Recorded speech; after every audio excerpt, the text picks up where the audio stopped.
हज़रत साद बिन रबी रज़ी अल्लाह अन्हु एक अजीम सहाबी की कहानी। हज़रत साद बिन रबी रज़ी अल्लाह अन्हु वो अजीम सहाबी हैं जिनका नाम तारीख़ इस्लाम में सुनहरी हुरूफ से लिखा गया है। आपका शुमार उन सहाबा किराम में होता है जिन्होंने आगाज़ इस्लाम में रसूल अल्लाह सल्लल्लाहु अलैहि वसल्लम के साथ अपनी जान और माल की कुर्बानी दी।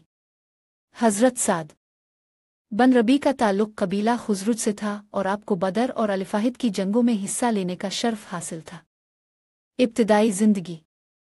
हज़रत साद बिन रबी की इब्तिदाई ज़िंदगी में आप बड़े मालदार और इज़्ज़तदार शख्स थे।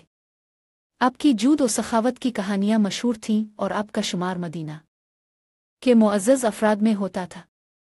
अपने इस्लाम कबूल करने के बाद अपनी ज़िंदगी को अल्लाह की रज़ा के लिए वक्फ़ कर दिया और इस्लामी मुआशरत में अपनी खिदमात का आगाज़ किया। जंग अल-फ़ाहिद में शुजात। हज़रत साद बिन रबी रज़ी अल्लाह अन्हु जंग अल-फ़ाहिद में अपनी शुजात और बहादुरी के लिए मशहूर हुए। आपकी उम्र इस वक्त ज़्यादा नहीं थी मगर अपने मैदान जंग में अपनी जान की परवाह न करते हुए इस्लाम की फ़तह के लिए अपनी तमाम तर ताकत लगा दी। जंग अल-फ़ाहिद में अपने एक शुजालिफ़ना अंदाज में दुश्मनों का मुकाबला किया और अपनी जान की कुर्बानी देने में कोई कसर नहीं छोड़ी। शहादत। हज़रत साद बिन रबी रज़ी अल्लाह अन्हु जंग अल-फ़ाहिद में शदीद ज़ख्मी हुए और आपका जिस्म मैदान जंग में पड़ा रहा। जब आपके दोस्तों ने आपको शहादत की खबर दी तो आपने अपनी आखिरी वक्त में कहा कि मेरे खून का हर कतरा अल्लाह के रास्ते में है और मैं अल्लाह की रज़ा पर राज़ी हूँ। हज़रत साद का किरदार। हज़रत साद बिन रबी रज़ी अल्लाह अन्हु का किरदार हमें सच्चाई, शुजात, कुर्बानी और अल्लाह की रज़ा के लिए जीने का पैगाम देता है।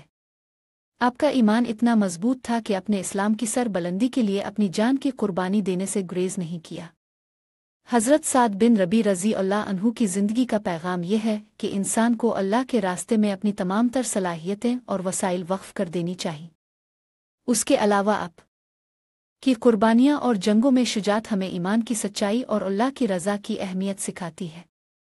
हज़रत साद बिन रबी रज़ी अल्लाह अन्हु की अज़मत और कुर्बानियों पर एक नज़र डालते हुए हमें यह सबक मिलता है कि हम भी अपनी ज़िंदगी को इस्लाम की सरबलंदी और अल्लाह की रज़ा के लिए वक्फ़ करें।